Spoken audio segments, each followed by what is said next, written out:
My fellow Americans, 4 years ago we launched a great national effort to rebuild our country, to renew its spirit, and to restore the allegiance of this government to its citizens. In short, we embarked on a mission to make America great again for all Americans. As I conclude my term as the 45th President of the United States, I stand before you truly proud of what we have achieved together. We did what we came here to do, and so much more. This week we inaugurate a new administration and pray for its success in keeping America safe and prosperous. We extend our best wishes, and we also want them to have luck, a very important word. I'd like to begin by thanking just a few of the amazing people who made our remarkable journey possible. First, let me express my overwhelming gratitude for the love and support of our spectacular First Lady, Melania. Let me also share my deepest appreciation to my daughter Ivanka, my son-in-law Jared, and to Barron, Don, Eric, Tiffany, and Lara. You fill my world with light and with joy. I also want to thank Vice President Mike Pence, his wonderful wife Karen, and the entire Pence family. Thank you as well to my Chief of Staff, Mark Meadows, the dedicated members of the White House staff, and the cabinet, and all of the incredible people across our administration who poured out their heart and soul to fight for America. I also want to take a moment to thank a truly exceptional group of people, the United States Secret Service. My family and I will forever be in your debt. My profound gratitude as well to everyone in the White House Military Office, the teams of Marine One and Air Force One, every member of the armed forces, and state and local law enforcement all across our country. Most of all, I want to thank the American people. To serve as your president has been an honor beyond description. Thank you for this extraordinary privilege, and that's what it is, a great privilege and a great honor. We must never forget that while Americans will always have our disagreements, we are a nation of incredible, decent, faithful, and peace-loving citizens who all want our country to thrive and flourish and be very, very successful and good. We are a truly magnificent nation. All Americans were horrified by the assault on our Capitol. Political violence is an attack on everything we cherish as Americans. It can never be tolerated. Now more than ever, we must unify around our shared values and rise above the partisan rancor and forge our common destiny. 4 years ago, I came to Washington as the only true outsider ever to win the presidency. I had not spent my career as a politician, but as a builder looking at open skylines and imagining infinite possibilities. I ran for president because I knew there were towering new summits for America just waiting to be scaled. I knew the potential for our nation was boundless as long as we put America first. So I left behind my former life and stepped into a very difficult arena, but an arena nevertheless with all sorts of potential if properly done. America had given me so much, and I wanted to give something back. Together with millions of hardworking patriots across this land, we built the greatest political movement in the history of our country. We also built the greatest economy in the history of the world. It was about America first because we all wanted to make America great again. We restored the principle that a nation exists to serve its citizens. Our agenda was not about right or left. It wasn't about Republican or Democrat, but about the good of a nation, and that means the whole nation. With the support and prayers of the American people, we achieved more than anyone thought possible. Nobody thought we could even come close. We passed the largest package of tax cuts and reforms in American history. We slashed more job-killing regulations than any administration had ever done before. We fixed our broken trade deals, withdrew from the horrible Trans-Pacific Partnership and the impossible Paris Climate Accord, renegotiated the one-sided South Korea deal, and we replaced NAFTA with the groundbreaking USMCA. That's Mexico and Canada, a deal that's worked out very, very well. Also, and very importantly, we imposed historic and monumental tariffs on China, made a great new deal with China. But before the ink was even dry, we and the whole world got hit with the China virus. Our trade relationship was rapidly changing. Billions and billions of dollars were pouring into the U.S., but the virus forced us to go in a different direction. The whole world suffered, but America outperformed other countries economically because of our incredible economy and the economy that we built. Without the foundations and footings, it wouldn't have worked out this way. We wouldn't have some of the best numbers we've ever had. We also unlocked our energy resources and became the world's #1 producer of oil and natural gas, by far. Powered by these policies, we built the greatest economy in the history of the world. We reignited America's job creation and achieved record low unemployment for African Americans, Hispanic Americans, Asian Americans, women, almost everyone. Income soared, wages boomed, the American dream was restored, and millions were lifted from poverty in just a few short years. It was a miracle. The stock market set one record after another, with 148 stock market highs during this short period of time, and boosted the retirements and pensions of hardworking citizens all across our nation. 401ks are at a level they've never been at before. We've never seen numbers like we've seen, and that's before the pandemic and after the pandemic. We rebuilt the American manufacturing base, opened up thousands of new factories, and brought back the beautiful phrase, "Made in the USA." To make life better for working families, we doubled the child tax credit and signed the largest ever expansion of funding for child care and development. We joined with the private sector to secure commitments to train more than 16 million American workers for the jobs of tomorrow. When our nation was hit with the terrible pandemic, we produced not one, but 2 vaccines with record-breaking speed, and more will quickly follow. They said it couldn't be done, but we did it. They called it a medical miracle, and that's what they're calling it right now, a medical miracle. Another administration would have taken 3, 4, 5, maybe even up to 10 years to develop a vaccine. We did it in 9 months. We grieve for every life lost, and we pledge in their memory to wipe out this horrible pandemic once and for all. When the virus took its brutal toll on the world's economy, we launched the fastest economic recovery our country has ever seen. We passed nearly $4 trillion in economic relief, saved or supported over 50 million jobs, and slashed the unemployment rate in half. These are numbers that our country has never seen before.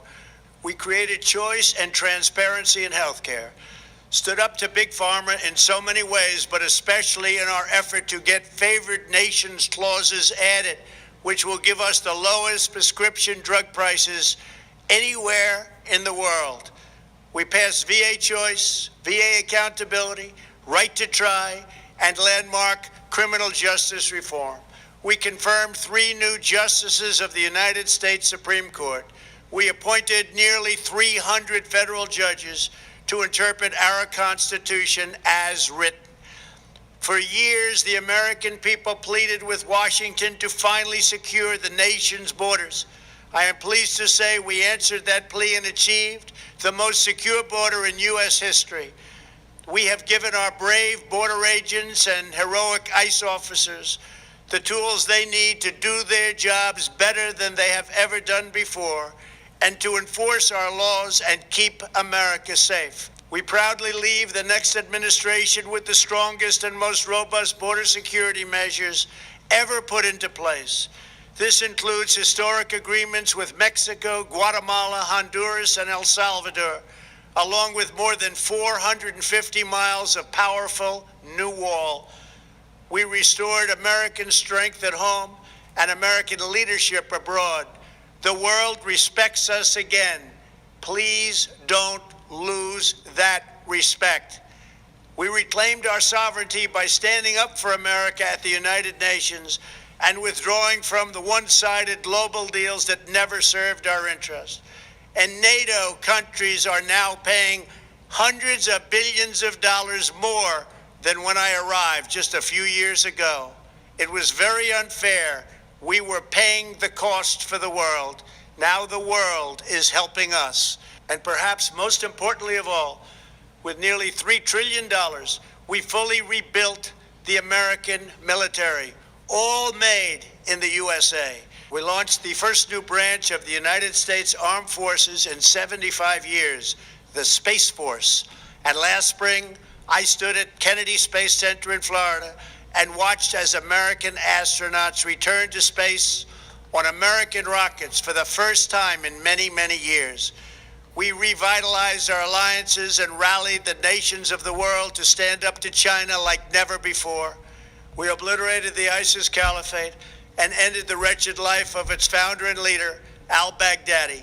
We stood up to the oppressive Iranian regime and killed the world's top terrorist, Iranian butcher Qasem Soleimani. We recognized Jerusalem as the capital of Israel and recognized Israeli sovereignty over the Golan Heights. As a result of our bold diplomacy and principled realism, we achieved a series of historic peace deals in the Middle East. Nobody believed it could happen. The Abraham Accords opened the doors to a future of peace and harmony, not violence and bloodshed. It is the dawn of a new Middle East, and we are bringing our soldiers home. I am especially proud to be the first president in decades who has started no new wars. Above all, we have reasserted the sacred idea that in America, the government answers to the people.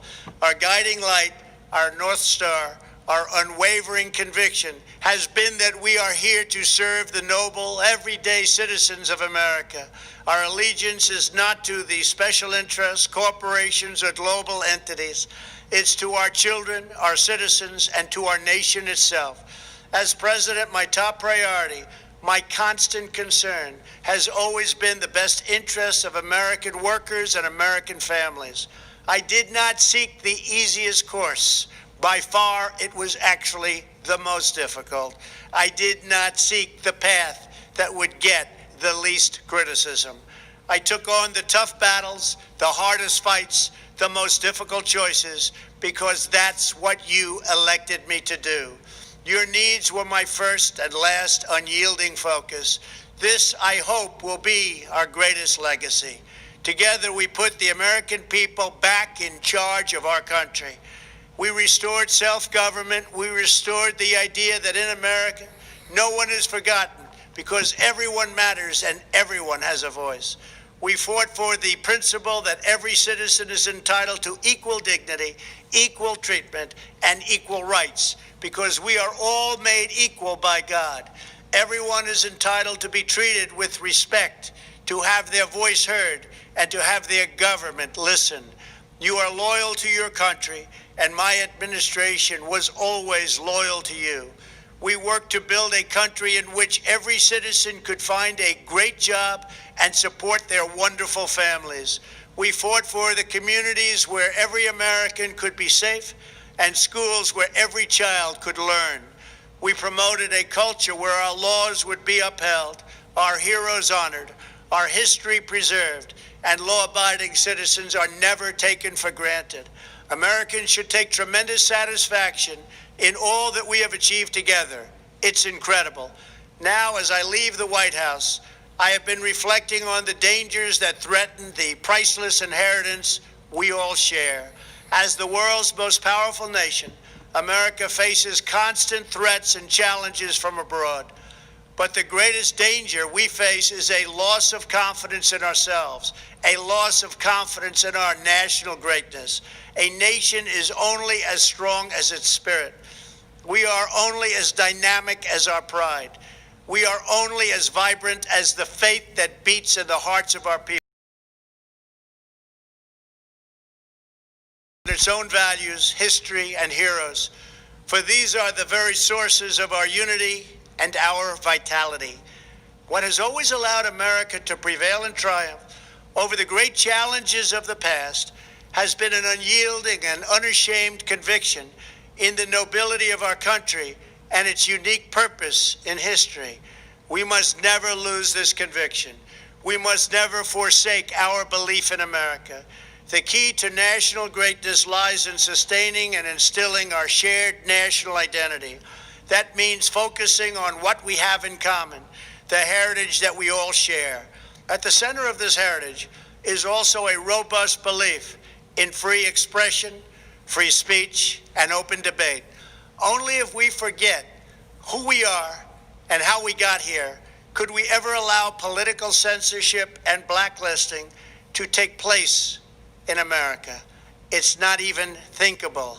Shutting down free and open debate violates our core values and most enduring traditions. In America, we don't insist on absolute conformity or enforce rigid orthodoxies and punitive speech codes. We just don't do that. America is not a timid nation of tame souls who need to be sheltered and protected from those with whom we disagree. That's not who we are. It will never be who we are. For nearly 250 years, in the face of every challenge, Americans have always summoned our unmatched courage, confidence, and fierce independence. These are the miraculous traits that once led millions of everyday citizens to set out across a wild continent and carve out a new life in the Great West. It was the same profound love of our God-given freedom that willed our soldiers into battle and our astronauts into space. As I think back on the past 4 years, one image rises in my mind above all others. Whenever I traveled all along the motorcade route, there were thousands and thousands of people. They came out with their families so that they could stand as we passed and proudly wave our great American flag. It never failed to deeply move me. I knew that they did not just come out to show their support of me. They came out to show me their support and love for our country. This is a republic of proud citizens who are united by our common conviction that America is the greatest nation in all of history. We are and must always be a land of hope, of light, and of glory to all the world. This is the precious inheritance that we must safeguard at every single turn. For the past 4 years, I have worked to do just that. From a great hall of Muslim leaders in Riyadh to a great square of Polish people in Warsaw, from the floor of the Korean Assembly to the podium at the United Nations General Assembly, and from the Forbidden City in Beijing to the shadow of Mount Rushmore, I fought for you, I fought for your family, I fought for our country. Above all, I fought for America and all it stands for, and that is safe, strong, proud, and free. Now, as I prepare to hand power over to a new administration at noon on Wednesday, I want you to know that the movement we started is only just beginning. There's never been anything like it. The belief that a nation must serve its citizens will not dwindle, but instead only grow stronger by the day. As long as the American people hold in their hearts deep and devoted love of country, then there is nothing that this nation cannot achieve. Our communities will flourish, our people will be prosperous, our traditions will be cherished, our faith will be strong, and our future will be brighter than ever before. I go from this majestic place with a loyal and joyful heart, an optimistic spirit, and a supreme confidence that for our country and for our children, the best is yet to come. Thank you and farewell. God bless you. God bless the United States of America. Awesome, guys. Thank y'all for joining the stream. That was our former President Donald Trump's farewell speech. And I just like to say he was a really good president, and I was glad to have him as a president. I'd say you all feel the same way. But I thank y'all for joining the stream. Y'all have a good day, guys and gals.